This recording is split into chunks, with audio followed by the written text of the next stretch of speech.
Buenos días, bienvenidos, bienvenidas.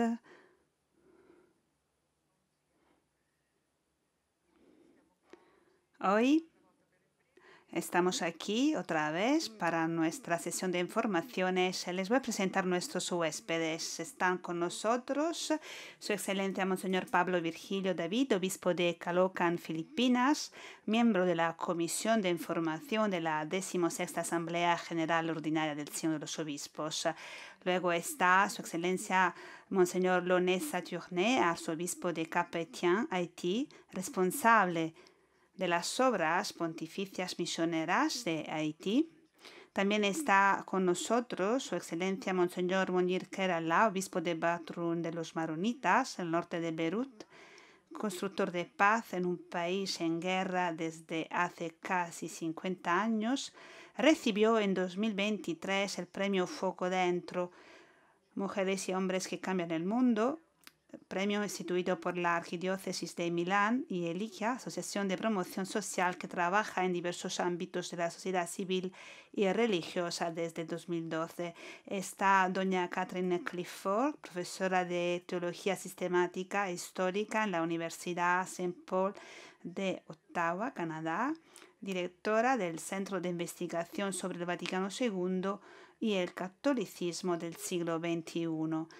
Está también con nosotras la doctora Sheila Leocadia Pires, secretaria de la Comisión de Información de la Asamblea Sinodal. Y por último está con nosotros el doctor Paolo Ruffini, presidente de la Comisión para la Información y prefecto de nuestro dicasterio, a quien dejo el uso de la palabra y él nos va a proponer algunos puntos claves. También hoy eran muchos los presentes. Sí, eran 340, perdón, las personas presentes. Gracias por estar aquí en día de sábado. Gracias por quien está conectado por Zoom. En la apertura, hoy, después de la oración, el cardenal Grech, secretario general del Sínodo, hizo un importante anuncio, un anuncio creo relevante desde el punto de vista de la labor sinodal, sobre la necesidad expresada por la Asamblea y los círculos menores de entrar en diálogo con los 10 grupos de trabajo creados por el Santo Padre. El cardenal Grech ha dicho, nosotros escuchamos a la Asamblea ha reiterado este deseo y entonces se ha pedido a la Asamblea que votara, o sea, un tiempo de interacción, de intercambio entre los grupos y los miembros del sínodo. La propuesta se ha votado y ha obtenido 265 aprobaciones y 74 votos contrarios. Entonces, el viernes 18 de octubre, los coordinadores y otros miembros de cada grupo se reunirán y escucharán a los miembros de la Asamblea que tengan algo que decir sobre el tema del grupo. También será posible entregar contribuciones escritas por parte de los miembros a la Secretaría y estas contribuciones se entregarán a los grupos. Y así se procede con este estilo sinodal. El Papa Francisco ha sido informado, por supuesto, por la Secretaría del Sínodo. Ha sido informado de la propuesta y su opinión ha sido escuchada. Y después de haber escuchado al Papa Francisco, se ha votado con 265 votos favorables. Esta mañana ha concluido la fase de conversación, digamos, sobre el primer módulo, los fundamentos del camino sinodal, y los relatores de los grupos lingüísticos, eran 36 grupos, se han encargado de recoger los frutos del trabajo en los círculos menores y de la manera en que los círculos han trabajado y han acogido. O sea, después de la asamblea se reunieron otra vez los círculos y se ha elaborado un documento que hace poco han entregado a la Secretaría del Sínodo. O sea, cada grupo ha entregado este documento. Los documentos tienen que contener proposiciones sobre puntos que se consideran fundamentales para el documento final. También consideraciones sobre algo que se considera que se tiene que profundizar. Cada grupo no solo tiene que sugerir el cómo, sino que tiene, o sea, el qué y el cómo. Tienen que sugerir también cómo profundizar o corregir. En cuanto a la tarde de ayer, Sheila nos dirá algo sobre algunos puntos claves. Ayer hubo un tiempo de intervenciones libres y 2 momentos de discusión sobre 2 temas. Un tema era cómo desarrollar los fundamentos de la sinodalidad para hacer hincapié en el indispensable reconocimiento y respeto de las personas que se encuentran en condiciones de especial pobreza y sufrimiento. Y el segundo tema era qué dice la sinodalidad sobre la forma habitual de entender la vida y la misión en la Iglesia. Sheila dirá algo más, destacará los puntos que han sido destacados. Se ha hecho hincapié en el tema de la cercanía, todo tipo, toda forma de pobreza y sufrimiento. Se sugirió que el documento final utilice un lenguaje sencillo para comunicar eficazmente con el pueblo de Dios.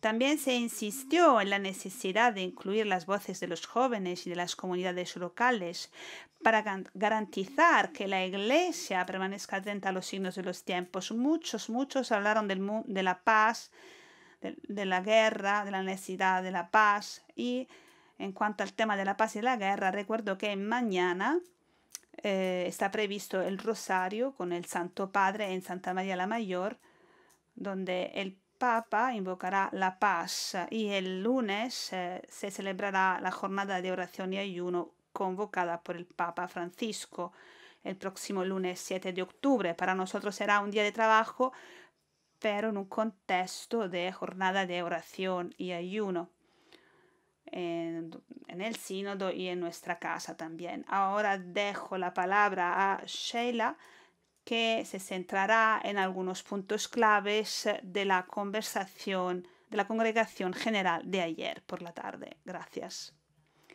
Gracias, Pablo. Buenas tardes.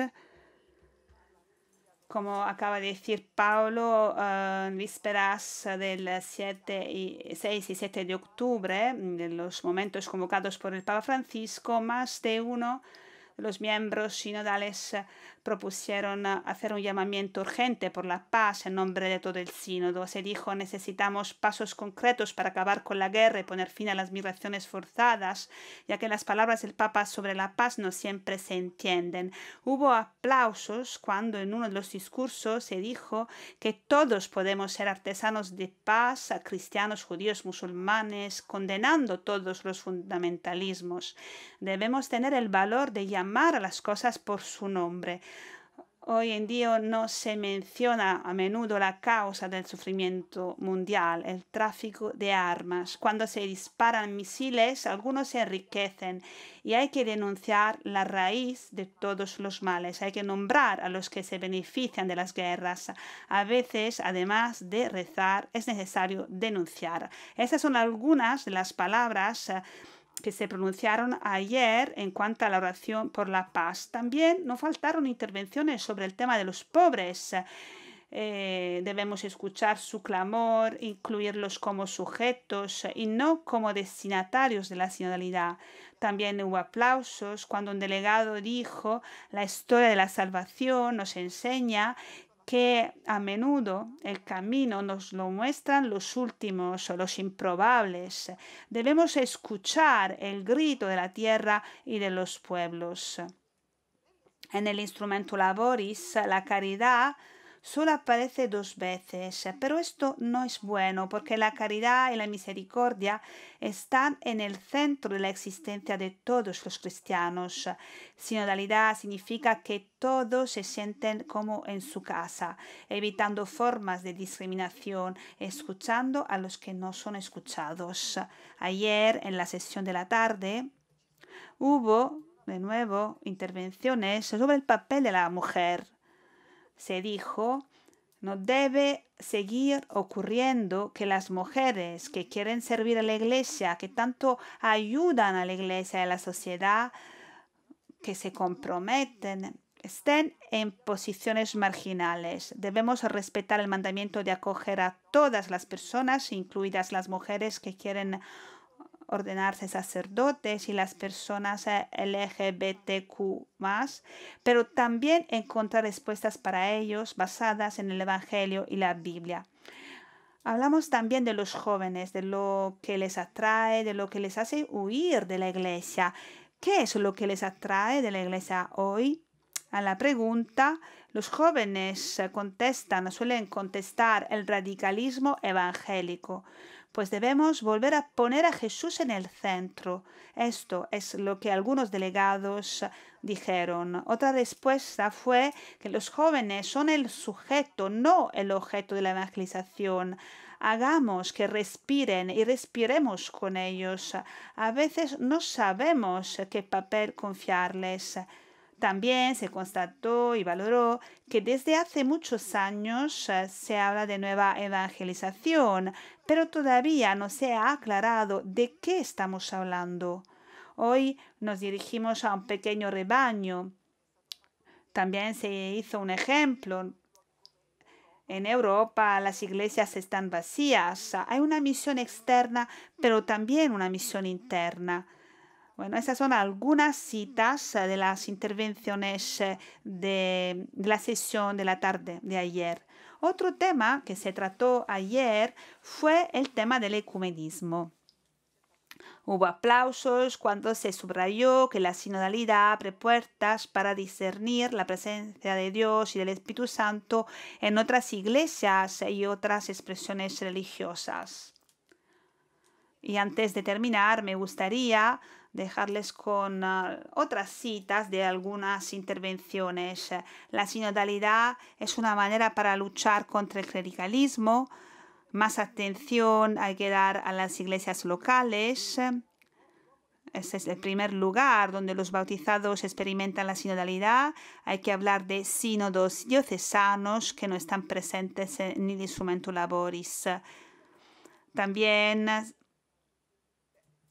se podría hablar a nivel del sínodo de los obispos, del ministerio petrino, hablar del Papa y de su papel en un mundo post-sinodal.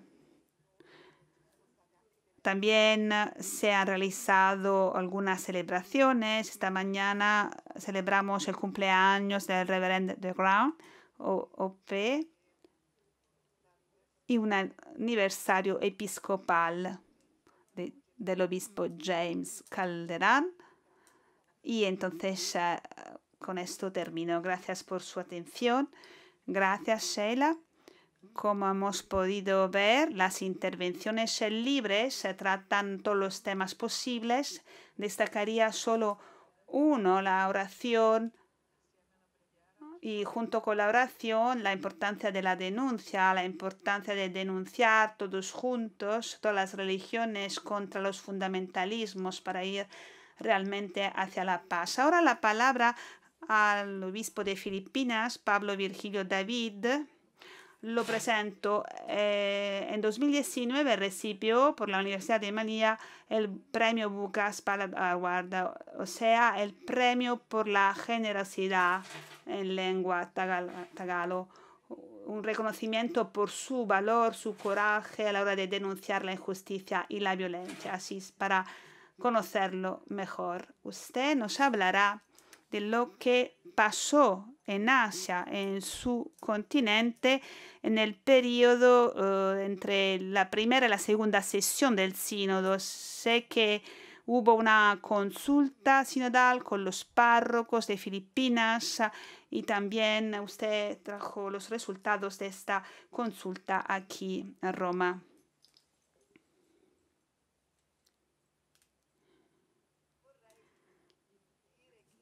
Quisiera decir que la universidad se llama Ateneo de Manila. Bueno, entre la primera y la segunda sesión del sínodo pudimos realizar una consulta global con los párrocos porque el aporte de los párrocos no se había, digamos, escuchado. Entonces el Papa había pedido precisamente que los párrocos participaran más. Yo participé en el encuentro que se realizó aquí en Roma y cuando volvimos a Filipinas, en el ámbito de nuestra preparación, con las asociaciones y federaciones continentales, nuestra es una federación de conferencias episcopales, pues con el presidente y con los demás organizamos una consulta continental.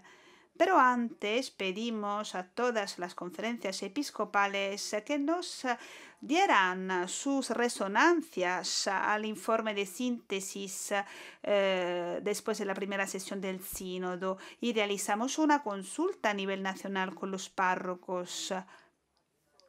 Entonces, participaron también los párrocos que habían participado en el encuentro de Roma. Y el Papa Francisco había pedido a los párrocos convertirse en apóstoles de sinodalidad. Entonces, cuando se publicó el instrumento Laboris, nos quedamos muy contentos porque muchos de los puntos que habían sido destacados por las conferencias episcopales se han integrado en el instrumento Laboris. Pablo Ruffini acaba de hablar del primer módulo. Pues bien, ayer también hubo una situación particular porque nos centramos en la pregunta 7, o sea, cuando el tema 7 se discutió, el presidente dijo, ahora pueden intervenir libremente. En unos minutos, la lista de las personas que pedían la palabra, la lista era muy larga. Yo estaba a punto de pedir la palabra y la lista ya estaba completa y fue algo frustrante. ¿Cómo podemos desarrollar la sinodalidad para destacar la importancia del respeto de las personas que viven en condiciones de particular pobreza y sufrimiento? Evidentemente, este tema ha resultado muy importante, de gran interés para los participantes. Se veía la lista de las personas que habían pedido la palabra y la mayoría procedían de África, Asia y América Latina. Y bueno, pero no pude hacer mi intervención, pues por lo tanto lo envié en cualquier caso por correo y por escrito resumí lo que quería decir. El año pasado la mayoría de las cuestiones tenían que ver con la migración de muchos filipinos y hoy me gustaría decir que una etapa previa de la migración es la migración local, o sea que los filipinos primero migran del campo a la ciudad, de las provincias hacia los centros metropolitanos. Y es una realidad que está cambiando la demografía de muchas diócesis de Filipinas. La población de una diócesis que está muy cerca de Manila ha pasado de 1,5 millones de personas a 4 millones de personas en unos 10 años. Y hago referencia a la diócesis del cardenal Tagle cuando era obispo de esta diócesis. Luego se fue a Manila, luego llegó a Roma. Fue una pérdida para nosotros, pero un beneficio para la Iglesia universal. Entonces, el fenómeno de las migraciones es un reto real para todos nosotros. Algunos de los que viven en la ciudad ven el flujo de personas procedentes de la provincia como una amenaza y es algo que se parece, digamos, a la sensación que se da en otros países cuando llegan migrantes extranjeros. Pero lo mismo se da en el mismo país con las personas que se desplazan del campo a la ciudad y las personas que viven en la ciudad se sienten amenazadas. Creo que esto es real. Alrededor de las ciudades se crean barrios peligrosos con gente en dificultad Y cuando el Papa nos dijo, vaya, id a las periferias, pues quisimos seguir su llamamiento. Es lo que hicimos y fuimos hacia estos migrantes intentando crear, por ejemplo, unas estaciones de misión. Se trata de iglesia que se encuentran en medio de los más pobres de los pobres. Si los pobres no se acercan a la iglesia, pues la iglesia debe ir a los pobres. Y esta decisión ha mejorado mucho nuestras parroquias.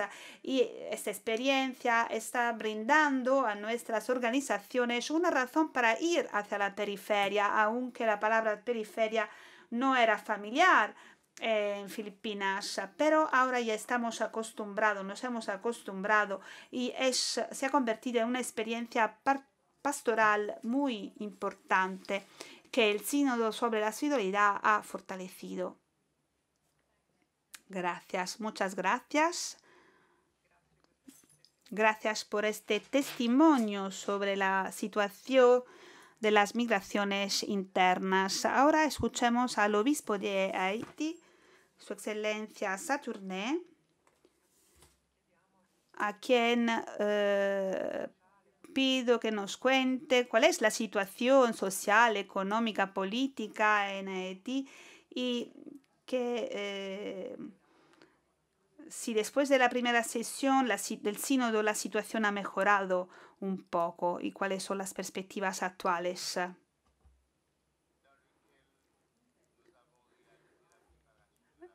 El ámbito en que realizamos la preparación a la primera sesión era un contexto, digamos, muy difícil. Esto a todos los niveles, social, político, económico. La situación es caracterizada, marcada por una gran inseguridad. Hay una gran inseguridad en nuestro país y los que deberían asegurar la paz hasta ahora no han sido a la altura de la responsabilidad que tienen. El respeto de la dignidad de la persona humana creada a imagen de Dios está lejos de ser una realidad en nuestro país. El 3 de octubre hubo una masacre en la zona de Ponsandé. 70 personas murieron. Se incendiaron muchas casas. Hubo una verdadera matanza. Se quemaron coches, casas. Y la gente tuvo que huir, abandonar sus hogares.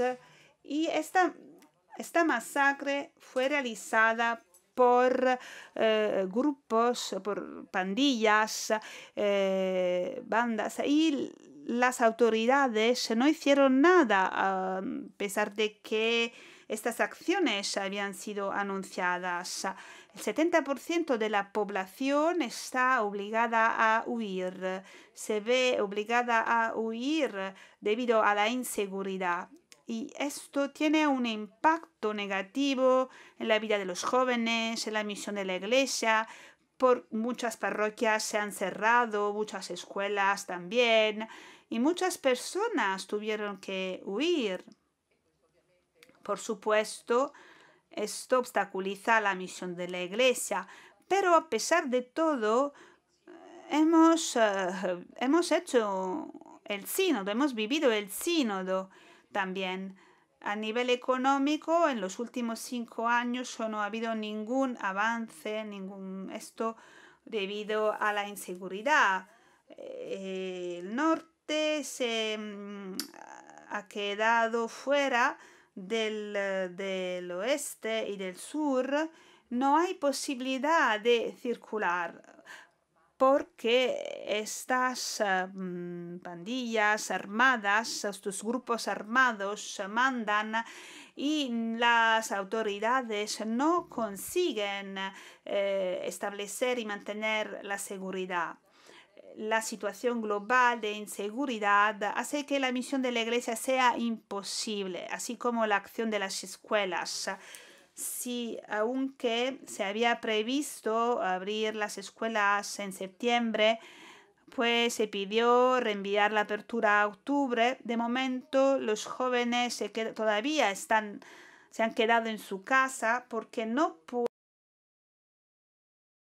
acceso a la formación, a la educación. Ahora bien, desde el punto de vista de la misión, a pesar de todo, la Iglesia hizo todo lo posible para preparar el sínodo. En mi arquidiócesis, por ejemplo, con vistas a la segunda sesión, nos reunimos con los religiosos, las religiosas, el clero y a través de las parroquias pudimos organizar unos encuentros. Los valores promovidos por el sínodo, misión, comunión, participación, de hecho, en un país que necesita democracia y ahora estamos en una etapa, en una fase de transición, se habla de elecciones, pero no hay seguridad, no se pueden preparar, de hecho, no se pueden preparar las elecciones en estas condiciones, pues misión, participación son valores fundamentales en un país como el mío y la Iglesia a través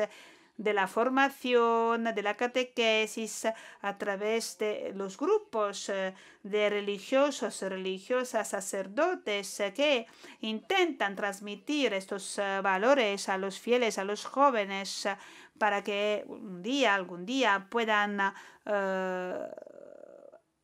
permitir que la democracia sea una realidad. El país, bueno, la conferencia episcopal ha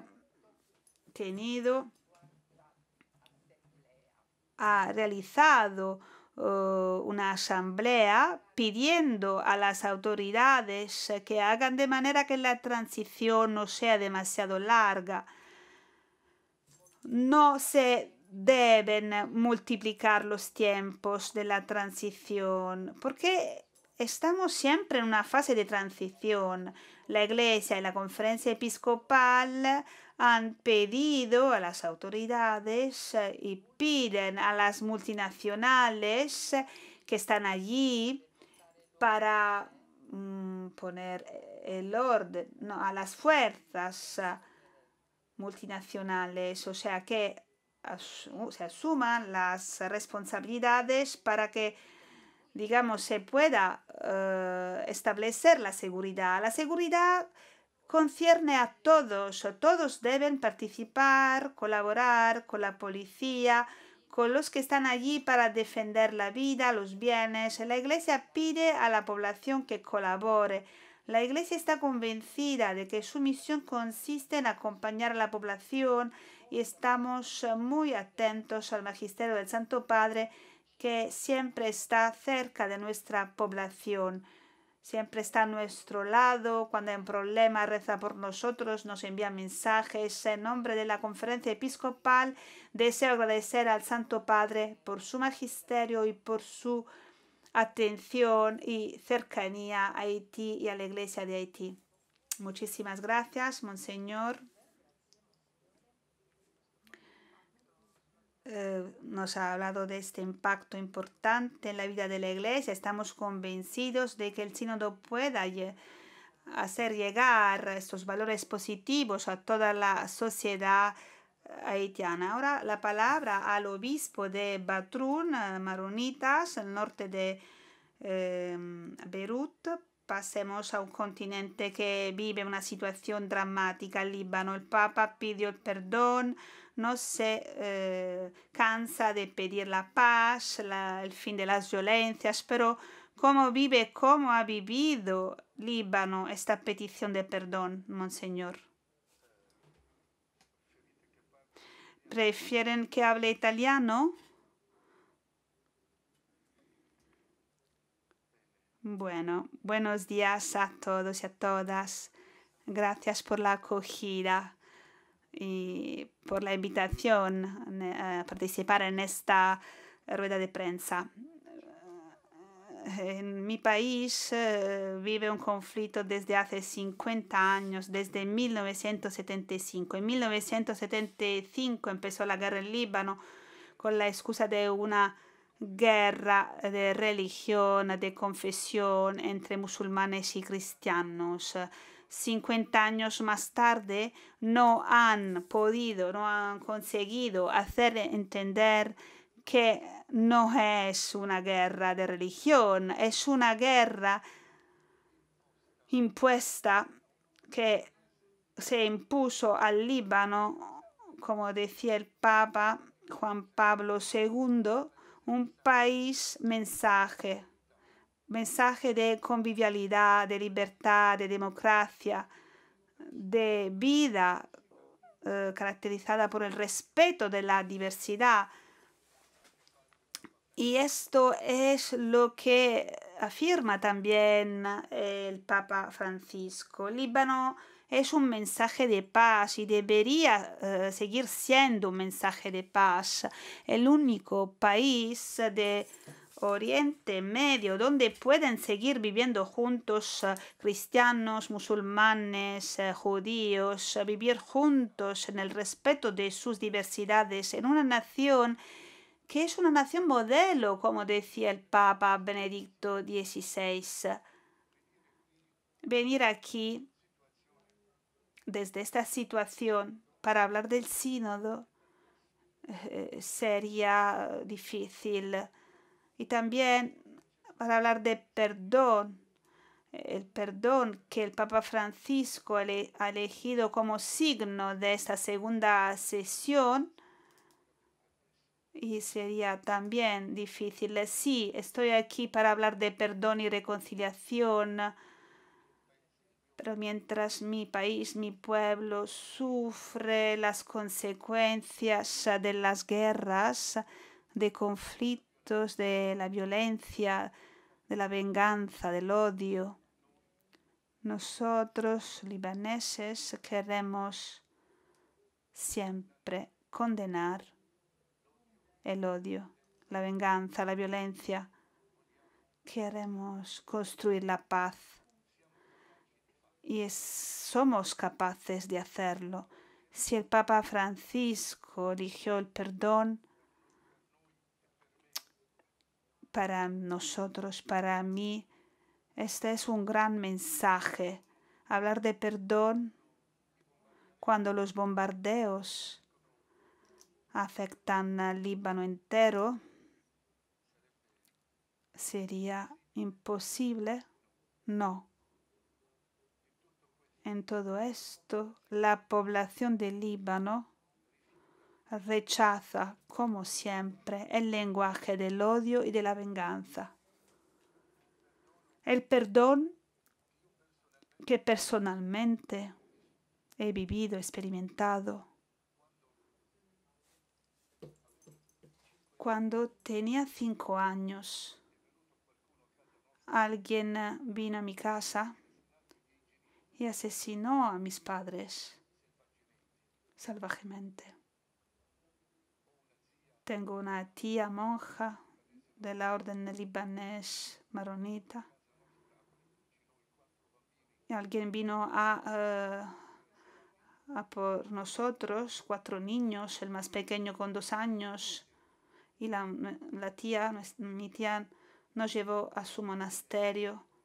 Y en la iglesia nos invitó a ponernos de rodilla y rezar al Dios misericordioso, Dios de amor. Y nos dijo, no recemos por sus padres, por vuestros padres, son mártires ante Dios. Recemos por la persona que los mató. E intentad procurar perdonar a lo largo de vuestra vida. Así vosotros seréis hijos de vuestro Padre que está en los cielos, porque Jesús dice, si vosotros amáis a los que os aman, ¿cuál es el valor de hacer esto? Entonces, amad a los que os persiguen. Y entonces nosotros éramos 4 niños y llevamos esto en nuestro corazón. El Señor nunca nos ha abandonado y nos ha permitido vivir este perdón. Después de mis estudios aquí en Roma, como seminarista, volví con 24 años para ser ordenado. Elegí el aniversario del asesinato de mis padres, la vigilia de la fiesta de la exaltación de la cruz, una gran fiesta para nosotros, para las iglesias orientales, solo para decir que el grano, si no muere en la tierra, no puede dar fruto. El fruto de ese grano es la voluntad de Dios que nuestros padres aceptaron y nosotros vivimos. Yo renuevo mi promesa de perdón, perdonar a todos los que nos hacen daño. Unos meses más tarde hablaba con unos jóvenes en retiro. Eran los primeros años de guerra, los años 77, 78. Hablaba del sacramento de la reconciliación y del perdón. Y sentí que esos jóvenes no me entendían, estaban armados y querían hacer la guerra contra nuestros enemigos. Y al cabo de 4 horas de discurso me di cuenta de que el mensaje no pasaba. Entonces les di, os voy a dar mi testimonio personal y les conté mi experiencia, lo que había vivido. Y entonces mi experiencia de perdón y de reconciliación. Al cabo de un tiempo de silencio, un joven se puso de pie y me pidió y me dijo, Padre, supongo que has perdonado, pero imagina ahora tú, sacerdote, estás en el confesionario y esta persona llega, se pone a tu lado, se confiesa y te pide perdón. ¿Qué haces? ¿Qué vas a hacer? No era fácil responder. Pues le dije gracias por esta pregunta, porque ahora he entendido qué significa perdonar. Es cierto, he perdonado, pero ahora sé que he perdonado desde lejos porque nunca lo he visto. Ahora tú me ayudas a verlo a mi lado. Y también soy hombre, tengo mis sentimientos, pero finalmente sí le doy mi absolución, mi perdón. Y puedo deciros a vosotros, jóvenes libaneses, que he entendido por qué el perdón es tan difícil, pero no es imposible. Os entiendo, pero es posible vivir el perdón si queremos ser discípulos de Cristo en la tierra de Cristo. En la cruz Jesús perdonó. Nosotros somos capaces de perdonar. Y bueno, les digo algo más. Todos estos que nos hacen la guerra, que consideramos enemigos, israelíes, palestinos, de todas las nacionalidades, no son enemigos. ¿Por qué? Porque los que fomentan la guerra no tienen identidad, no tienen confesión, no tienen religión. Los otros, los pueblos, quieren la paz, quieren vivir en paz, en la tierra de la paz, la tierra de Jesucristo, Rey de la paz.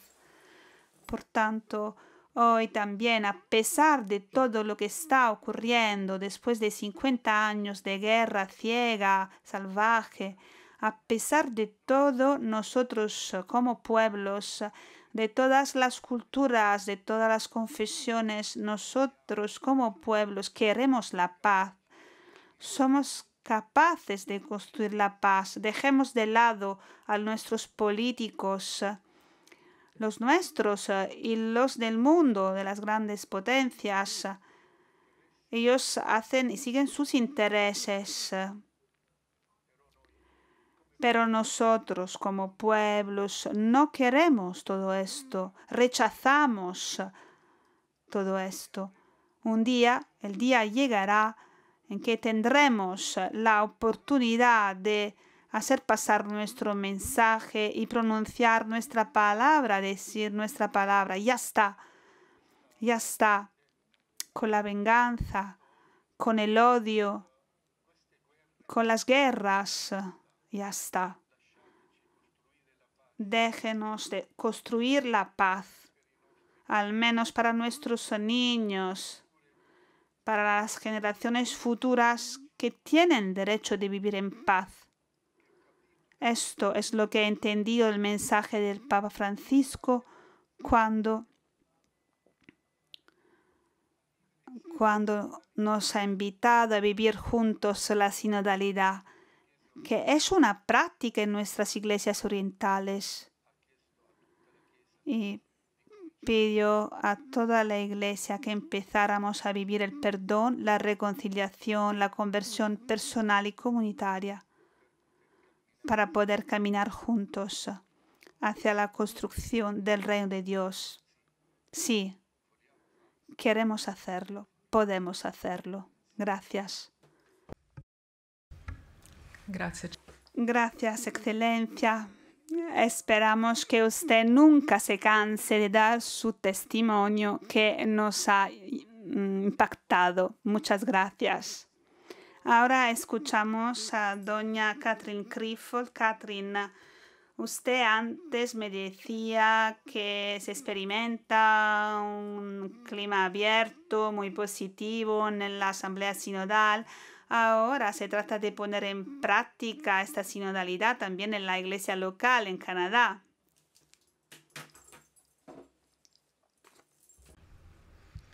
Thank you. I'll try to be brief so we leave enough time. Gracias. Procuraré ser breve para dejar un tiempo para las preguntas.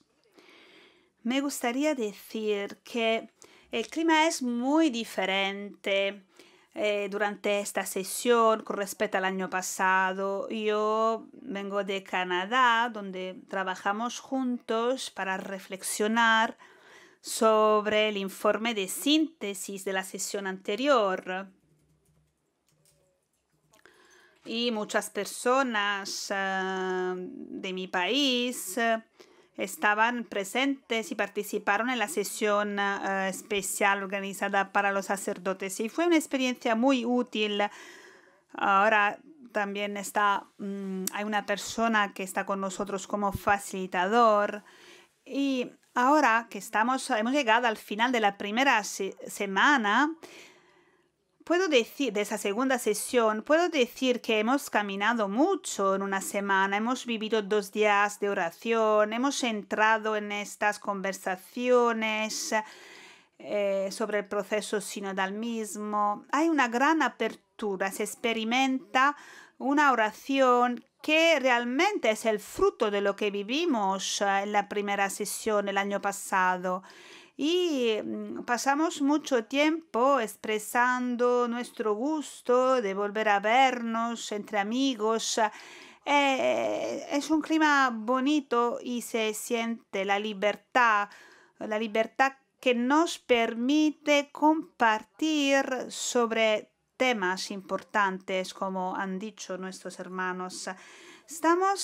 Vamos hacia una dirección. Esta primera semana se ha centrado en los fundamentos, primera parte del Instrumentum Laboris, algo que debe darnos el marco de referencia para encarar cuestiones prácticas. Ahora empezaremos a seguir esta dirección. Creo que esta mañana que hemos escuchado los primeros informes de los grupos de trabajo. Estos informes se elaborarán, se seguirán, digamos, trabajando. Yo creo que, bueno, ahora nos han pedido elaborar recomendaciones prácticas. La cuestión de las iglesias locales se ha convertido en algo fundamental. Hemos escuchado 3 testimonios fuertes sobre la vida de las iglesias locales, donde se encaran cuestiones sociales complejas no hay contextos idénticos. Es importante escuchar las historias de las iglesias locales y aprender unos de otros, apoyándonos mutuamente. Me gustaría destacar dos cosas. Habrán notado que hay una presencia mayor de delegados fraternos ecuménicos. Esto ha sido una experiencia muy positiva porque contribuyen en la conversación de una manera muy profunda. En mi mesa esta mañana, alrededor de la mesa donde estaba yo, estaba el delegado ecuménico que daba sugerencias sobre cómo mejorar el informe de síntesis. Se sienten en su casa y creo que es una señal muy buena, muy positiva. También sienten que habrá repercusiones también para sus iglesias y también en nuestro diálogo ecuménico. La semana pasada, antes que empezara el sínodo, estuve en Corea del Sur y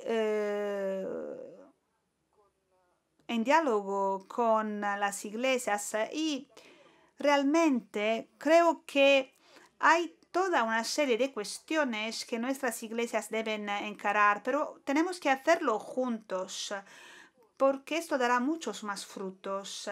Otro aspecto me gustaría destacar. Se nota un rol más importante por parte de los teólogos. Creo que eso será muy útil, un elemento importante en este proceso. Estamos trabajando mucho más juntos. Me siento muy animada. No quiero decir más porque me gustaría dejar el tiempo para el intercambio, para las preguntas. Entonces, gracias por esta oportunidad. Gracias, Catherine. Ahora dejamos la palabra a los periodistas. Si hay preguntas, ha llegado el momento de hacerlas.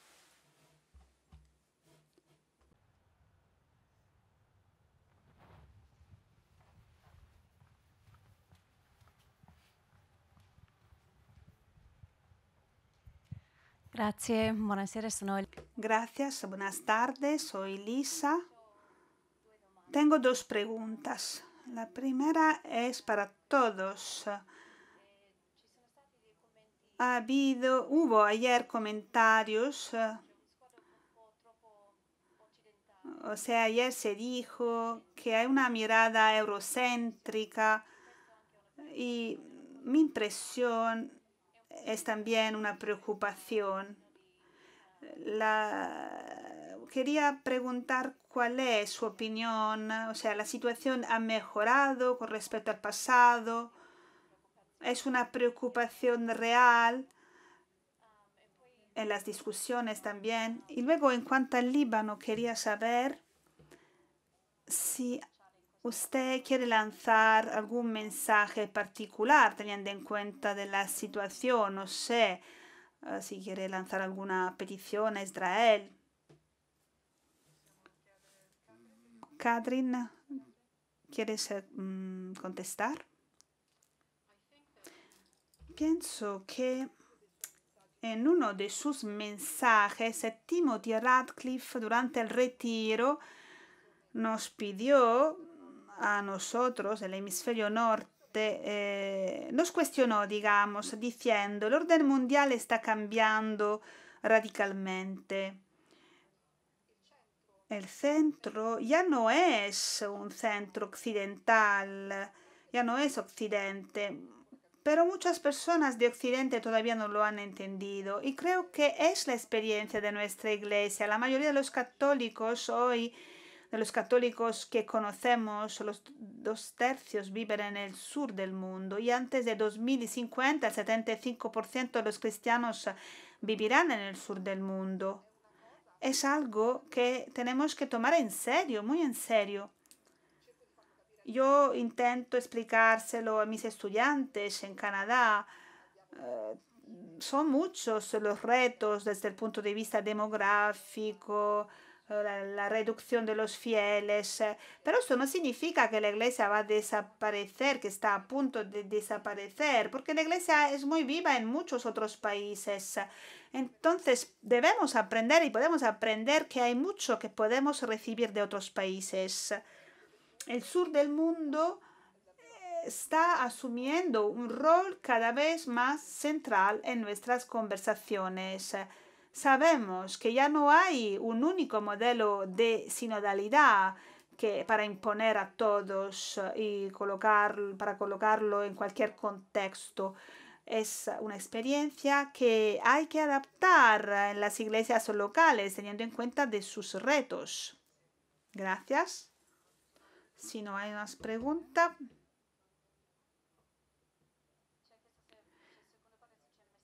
Sí, la segunda parte, la pregunta, si Monseñor tiene algún mensaje para teniendo en cuenta la situación que está viviendo Líbano.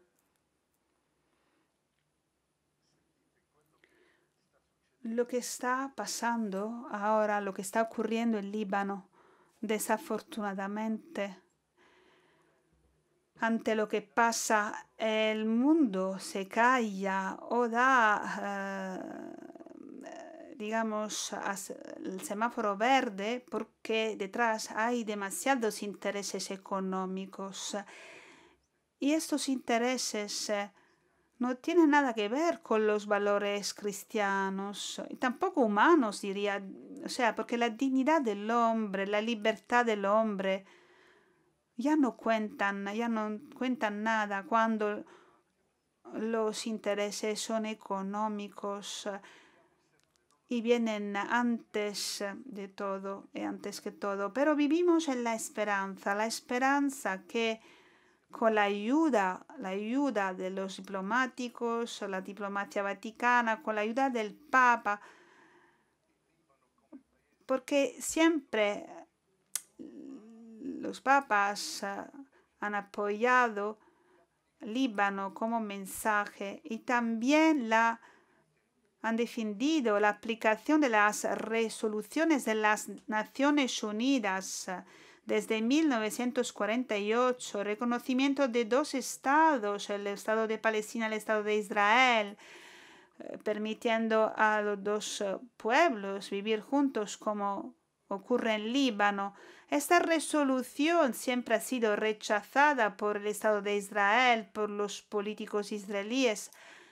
No quiero decir que todos los israelíes están en favor de la violencia, no, al contrario, como pueblo, muchos quieren la paz, manifiestan porque quieren la paz, pero los intereses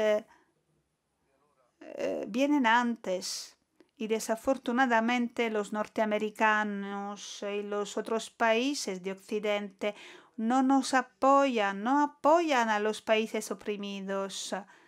Pienso que este es un mensaje del sínodo que estamos viviendo este año. Este puede ser un mensaje que los pueblos oprimidos puedan tener derecho a decidir de su futuro. Gracias, muchísimas gracias. Gracias por la pregunta. No sé si hay más preguntas. Gracias, Sebastián, de American Magazine. Una pregunta dirigida a todos. Bueno, se piensa que el informe final ofrecerá unas propuestas concretas.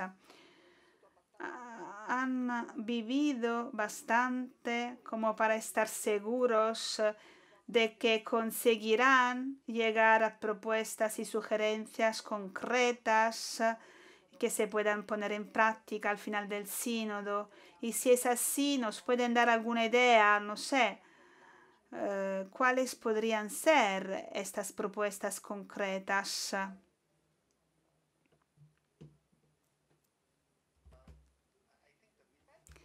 Creo que ya el hecho de que 10 de los temas principales se han dejado de lado y que se han confiado a los grupos de estudios para podernos centrar en la sinodalidad, o sea, lo que llamamos una eclesiología más práctica, es algo que nos permite tener un enfoque más práctico, centrándonos en aspectos como la toma de decisión en la iglesia, la necesidad de la consulta, la creación de consejos, de manera que las voces que normalmente no se escuchan en la iglesia puedan escucharse. Esto es algo muy práctico y creo y espero que haya más sugerencias prácticas. Gracias. Catherine y luego Sheila.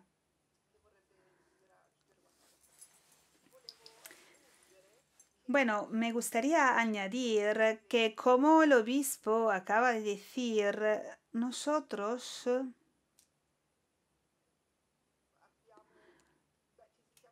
nos sentimos a gusto en nuestras conversaciones, pero todavía es demasiado pronto para pensar en el documento final. Estamos en una fase, en un momento en que intentamos comprender, entender lo que falta, lo que hay que mejorar. Esta es la fase que estamos viviendo. Creo que es demasiado pronto para poder hablar del documento final.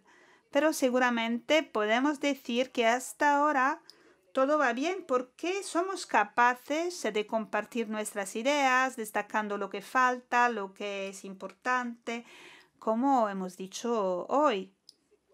Si consideramos las iglesias locales, este es uno de los puntos que hay que mejorar, que hay que desarrollar. O si consideramos los sínodos diocesanos también, es un ámbito que hay que mejorar, desarrollar. Me gustaría decir algo sobre la cuestión de los sínodos diocesanos que no se mencionan en el instrumento Laboris. Es algo que me preocupa, pero la mayoría de las diócesis en el mundo no tienen experiencia de un sínodo local después del Vaticano II. Tenemos que preguntarnos por qué en 60 años no se ha vivido algo parecido. Entonces hay que reflexionar sobre esta estructura tan importante que debe existir en cada diócesis para que puedan todos reunirse junto con los pastores. Creo que habrá muchas conversaciones sobre esto, sobre el sínodo diocesano, la frecuencia. Son temas que trataremos en las próximas semanas.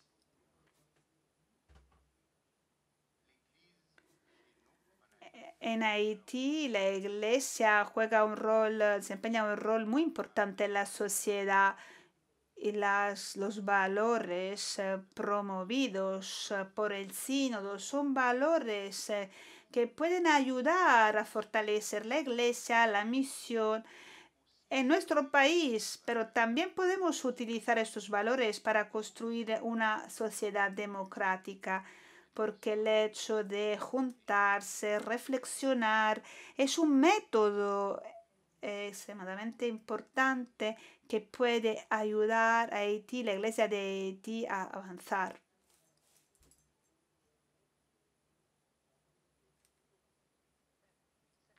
Bien, monseñor. Bueno, pienso que la decisión más importante que hay que tomar es que la iglesia a través de ese sínodo sea mensajera de una vida juntos, escuchando al otro, respetando al otro, dialogando con el otro, respetarlo y luego liberarnos del miedo, el miedo al otro, liberarnos de este miedo que nos habita. Esto sería un primer paso como gran recomendación de este sínodo para la humanidad. Muy bien, gracias. Hemos terminado. Deseamos a todos un feliz domingo de descanso. Nos vemos el lunes a la 1:30. Gracias a todos los huéspedes. Muchísimas gracias a todos. Y estarán aquí a disposición para eventuales entrevistas en francés, en inglés. Bueno, que tengan un buen trabajo. Un agradecimiento especial a nuestras intérpretes, a nuestros intérpretes, al equipo técnico que nos ayuda y nos permite la retransmisión en 6 idiomas diferentes. Gracias.